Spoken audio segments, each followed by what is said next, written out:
I am absolutely honored to be here to say some words about my friend Charlie, but I'm also devastated, so if the tears flow, bear with me. I also feel a bit like an interloper. I'm Michelle Hart Henry. I am Noelle Woolhar's sister and Tommy Woolhar's sister-in-law. I met Pat and Charlie the very first time in 2000 at their wedding.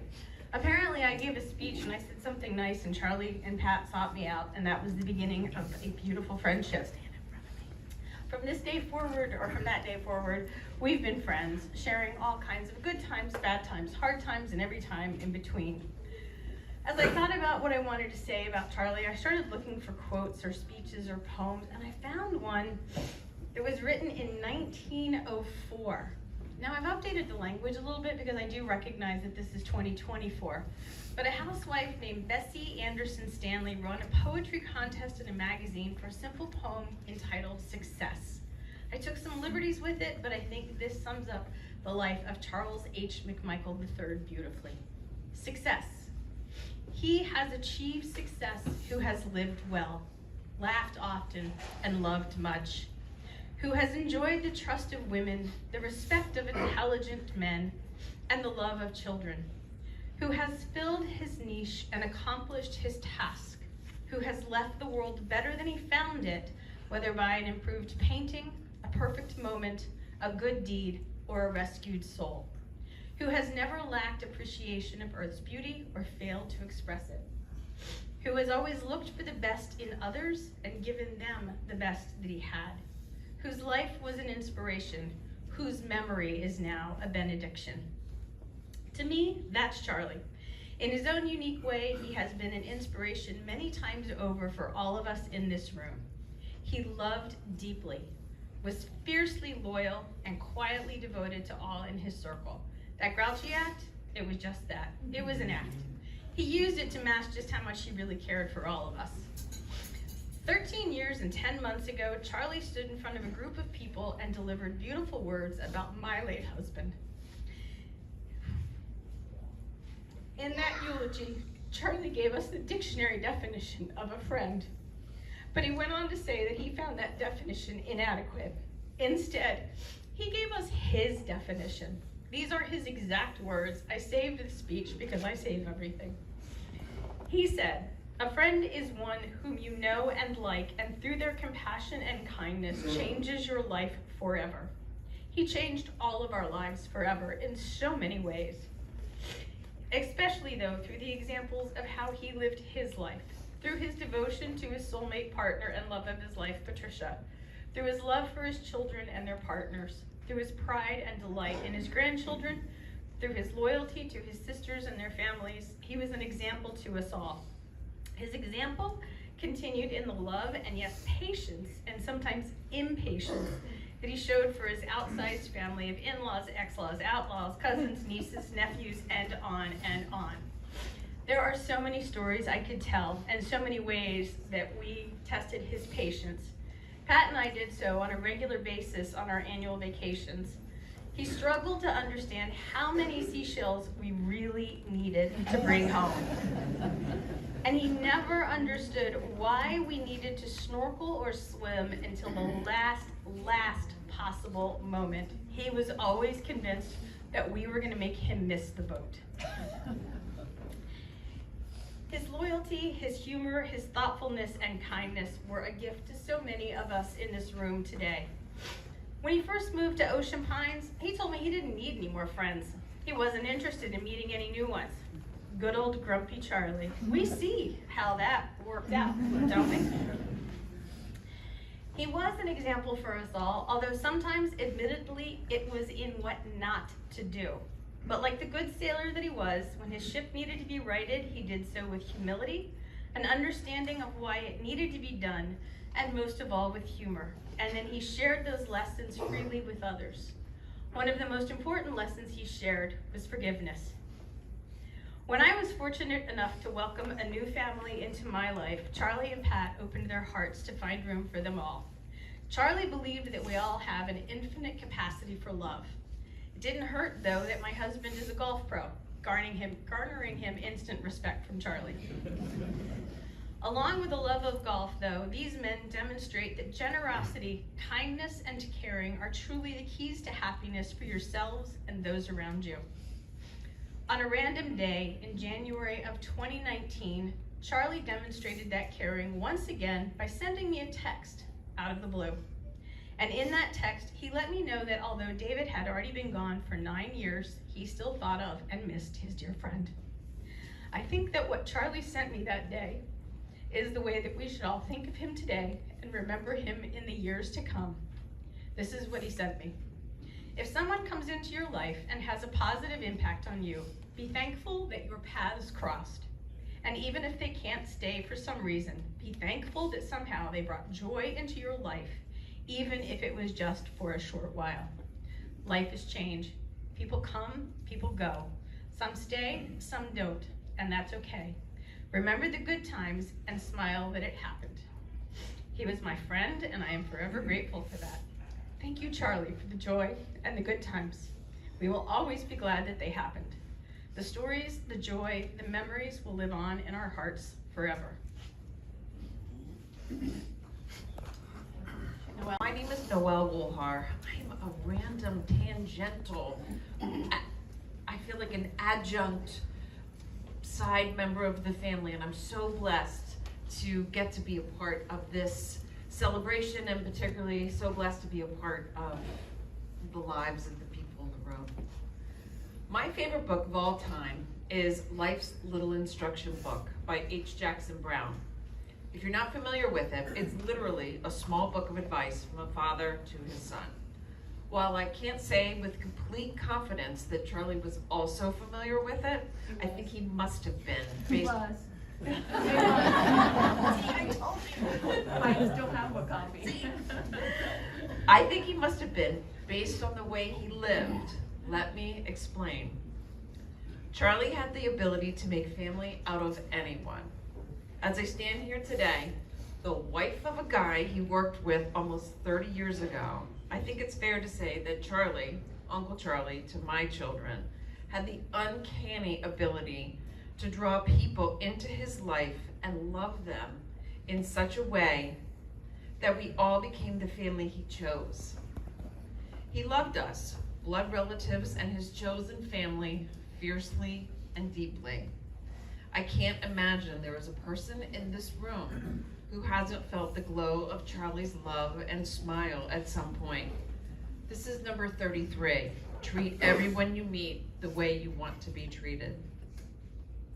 Charlie was a relentless teaser. He had no problem teasing the people around him because he could take it as well as he could dish it out.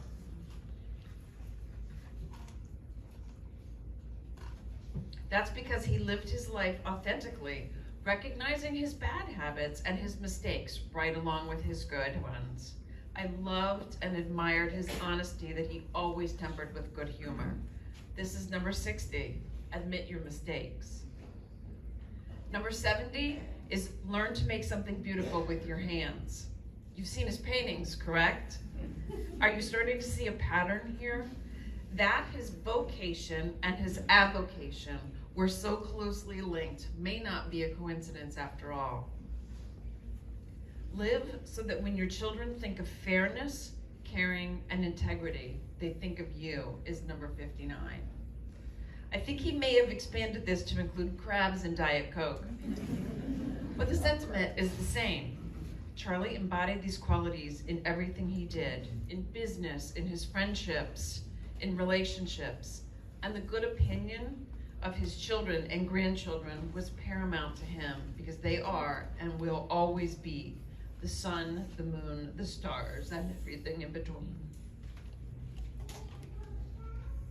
He couldn't decide between the next two, so he did them both. Number 93, choose your life's mate carefully. From this one decision will come 90% of all of your happiness or misery. And number 179, be your wife's best friend. There's a reason that those of us in the know call Charlie's wife Saint Pat. He could be such a curmudgeon sometimes, and we loved him for it. And thankfully, she loved him for it. His choice of life's partner was brilliant. It wasn't uncommon that the only person laughing at one of his jokes was Aunt Pat. We should all strive for such marital perfection. Maybe Charlie had a clandestine copy of the book by his bedside. Maybe we'll never know. What we do know is that he made all of our lives brighter, richer, funnier, and happier. And we are all tasked with number 252. Take good care of the ones you love.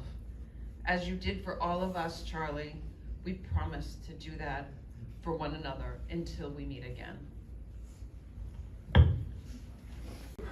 Wow, turnout.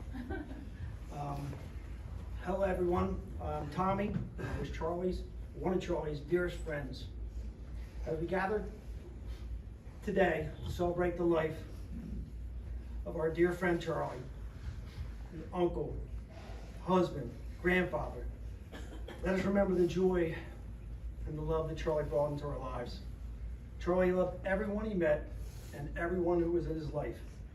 He was so proud of his son Charles and his daughter Michelle and his grandchildren Mason, Mackenzie, and Olivia. His greatest love, the love of his life, was St. Pat. Bill Kane and I were talking.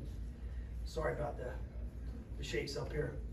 And Bill said that every time they got together, Charlie would always end the evening with, "I could not have made it without Pat." They shared a very special bond. Charlie and I met through the building trades, working for Petanera while he was painting units at Paladin Club. A million years ago, it seems like. We became friends, something very easily done with Charlie. I'm not sure if everyone knows this or not, but Charlie was a big blues fan. He knew all the old artists, all the old songs. A favorite memory of mine was a trip that we made out to Chicago with my late brother-in-law David, Wes, and myself, which we saw all kind of great acts out there. And we came back and he invited me to this place called Fat Rick's. Fat Rick's was a bar that just opened up in Wilmington and had a blues fest going on that evening. When I got there, of course, Charlie always being early, he was behind the bar with a friend of his, Paul Schweitzer. And I said, "Charlie, what are you doing back there?" He said, "Well, Paul, he needed some help and I was volunteered to be the bartender and I get to drink for free." You know, he was always one that, he was jumping in for a good cause. And his love of the blues will always be remembered. Now, anytime I hear the blues tune, I'll think of Charlie. Charlie loved golf almost as much as he loved his Diet Coke. We played many around over the years, and when he moved to Ocean Pines on a golf course, he couldn't have been any happier. As some of you know, Charlie liked to stir the pot. I cleaned that up a little bit. We used to host Friday night happy hours at our house where we all decompressed from the work week. One evening, my neighbor Billy came down and joined in. Then I introduced him to Charlie. And I said, "Charlie, this is Billy. Billy's a Marine." Charlie gave his warm welcome and told Billy that he was himself a Navy man. And the Navy loved to invite the Marines on the boat so they'd have a dance partner. They laughed, became instant friends. Charlie is the reason my daughter Lily has a cat. When I was on the fence about it, whether or not it was a good idea, still on the fence, but Charlie convinced me that one short conversation, that was a good deal for Lily. I never met anybody who didn't say something wonderful to say about Charlie. He had that true gift to connect with people. And I was so lucky, as we all are, to have known him and shared with him life. As we sorrowfully say goodbye to someone who is so deeply loved, let us remember the valuable lessons that he taught us, the wise advice, which he freely shared. His remarkable character leaves a lasting legacy that will be cherished forever. There is an Irish proverb that goes something like this: "Those we love don't go away. They walk beside us every day. Unseen, unheard, but always near. Still loved, still missed, and very dear. Death leaves us a heartache that no one can heal. May the Irish Hill caress you. May the lakes and rivers bless you. I love you, and I miss you, dear Charlie. Do I need the mic? Yes. Okay. A little bit, Bobby. You want to say something? Yeah, I'd like to fill it. Okay. This is Charles's cousin, Bobby. Yeah, I'm the little kid. I'm the young one for all the kids when we were growing up. And yeah, I'd be over at Aunt Alice's house. That's it's Charlie's mom, my Aunt Alice. And she'd be like, "Watch your little cousin." And he'd be like, "Oh, okay." He'd grab me by the ear and drag me with him. And I never liked going over there. But anyway, as we grew older, we both got into music big time. And check this out. It was like 1966. 13, 14 years old. And I'm playing drums, I'm going to music, I'm loving it. And he took me on the train up to Philadelphia to the Electric Factory to see the Cream. How cool is that? How cool is that? How cool was he? I'm done. Great memories. Thank you for sharing. Anyway, he was just cool.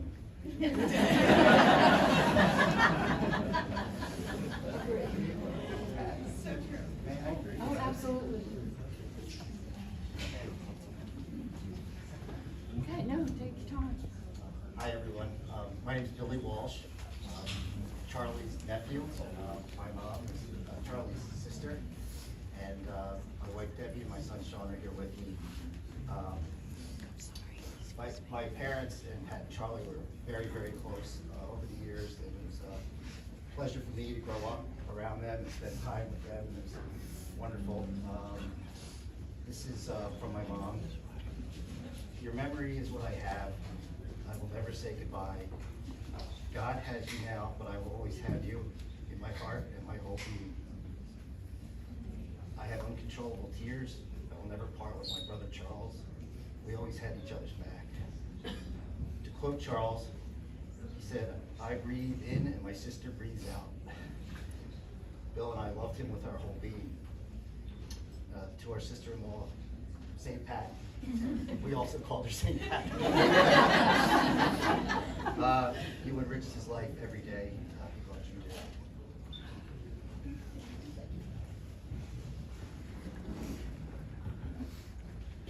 I am the son. I had zero intention of saying anything today. I will be the first to admit I have not handled this well. My sister has risen to the occasion beyond belief and has done everything and anything. I have had to just try to block things out and deal with this in my own way, in my own time. He was my best friend. We talked every day. He gave me work advice, life advice, and relationship advice, which I think he went a little overboard with the girlfriend I currently have now. He loved her dearly. As I mentioned, I don't think I have been dealing with this very well. I am completely flabbergasted at the turnout today. I am experienced probably the best therapy I could have experienced. To see all of his friends who are also mourning, to see the family, to see all these golf friends that he had just made in the years, respect and cared enough about him to come out and show their support. This has been amazing. This truly has been the celebration that I think he would have wanted.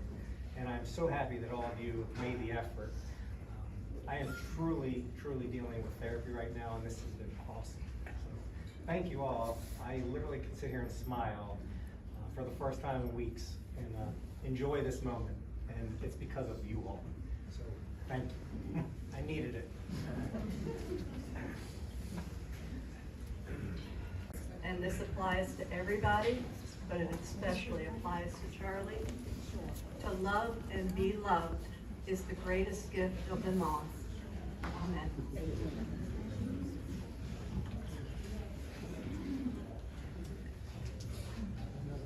Like my son, I am overwhelmed by all of your show of love and friendship for my husband. And I thank you for coming here today to share in that Charliebration with us. I'm also really happy that you were able to finally see all these paintings that I get to change frequently around my house by season. He never wanted to show them in a show, although my sister Geraldine and I kept trying to get him to, because he said the first time somebody made a negative comment, he would never paint again. But as you can see, he should have shown them. They're magnificent. And he took a lot of joy in just going up to his little paint room, which is a closet, believe it or not, just a big walk-in closet. And he just loved going up there, playing his blues music and creating these masterpieces for me. This room full of people confirms the statement that Charlie never met a person who he didn't become friends with. In this room you will see family, friends that we've had for a lifetime, high school friends, golf friends, my coworkers who became his friends, my family, and then at least his family. I am one of 7. We had 14 kids. I don't know, we've got 40-some grandkids. So that was overwhelming. The Walsh family, he always said, McMichael family, he always said you could put in a van. And today, all of them are here. So thank you. That would mean so much to him. Because he's like, I have a family too.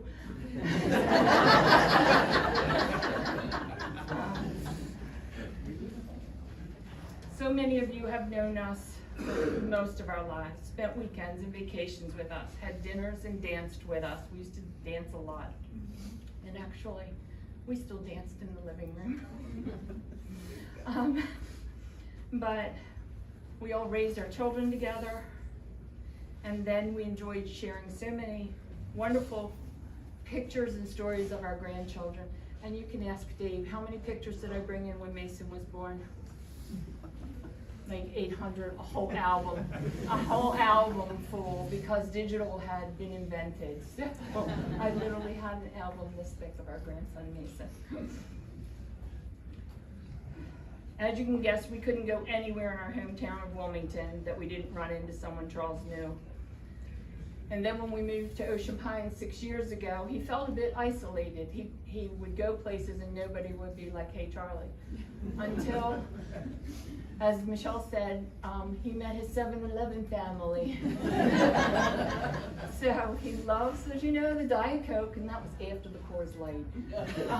Good choice of change. So every morning his routine was get up, have breakfast, and then go to the 7-Eleven and get his diet fountain soda. It had to be fountain soda.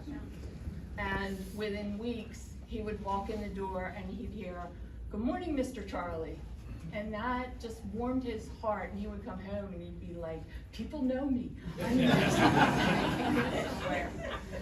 And then the first time we were in the grocery store, one of our neighbors who we were beginning to meet greeted us. And as we walked away, he goes, I'm a local. So we came home again to a new environment, a new family, to go along with our old family that never goes away. So Charles, soon after we moved here, began to live his retirement dream of playing golf whenever he wanted. And got up to 3 times a week with some loyal people that he met through the Ocean Pines Men's Golf Association, and then just neighbors that he met. And then also, but also those golf partners just became friends instantly as well. They weren't just people he met and played golf with. They were friends that we would meet and greet and have dinner and breakfast with. And then there was our neighbors. Again, as Michelle alluded to, we never knew many of our neighbors in any other place where we lived. But here, you know, everybody walked a lot, worked in the yard, we were out, and everybody talked to everybody. Everybody still talks to everybody. And lots of dogs and lots of dog walkers.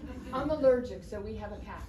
But he said after we moved in, he goes, we have to go to the boardwalk and I have to find one of those fake leashes that look like a hot dog, so I can walk my pretend dog around the neighborhood like everybody else. But so I just wanted to say that Charles was a great dad. who was always there for his children. He hadn't realized he could love more until he had grandchildren. And he took so much pride and joy in all of them, in all of their accomplishments, supporting them through different phases of life as they needed it. Always given to me what I thought was the best advice. He was always so logical in his thinking and so calm. He always said that we were so blessed to have both children and grandchildren who actually wanted to spend time with us and talk with us and enjoy being with us. That was a blessing that we have both been so thankful for. It hasn't always been an easy road, but Charles and I were blessed to have been one of those old married couples who still loved each other and truly enjoyed each other's company. As most of you know, Charles and I met in high school in French class. He was a senior and I was a junior, and he was really popular, and I was the most shy, quiet person you'd ever want to meet. Seriously. So we were friends all through that year, and then the next year we started dating. And the year after that we got married. And so I found this, one of my friends recently posted this, and I've slightly modified it, and I'd like to share it with you. So if you see a married couple still in love through the years, you think how lucky they are. But in marital relationship, there's really no such thing as luck. They made many compromises. They overlooked each other's faults. They forgave many mistakes. There's no such thing as luck. They spent years learning to understand one another and to stand together. They supported one another and helped each other change and grow. They held hands, shared laughter, and always kissed goodnight, and we did. They stayed true to their vows, for better, for worse, for richer, for poorer, because we were both, in sickness and in health, and we were both. And let's not forget one of his best sayings, happy wife, happy life. I know my days ahead are going to be really difficult, but I look around this room, and this is my support. I know every one of you will be there for me, just a phone call or a walk away. And I know you're going to help bring the joy and laughter back into my life, because that's what Charles would have wanted. He wants me to have a future of adventure, love, and especially laughter. So look out for the calls, they'll be coming. And again, thanks for being here.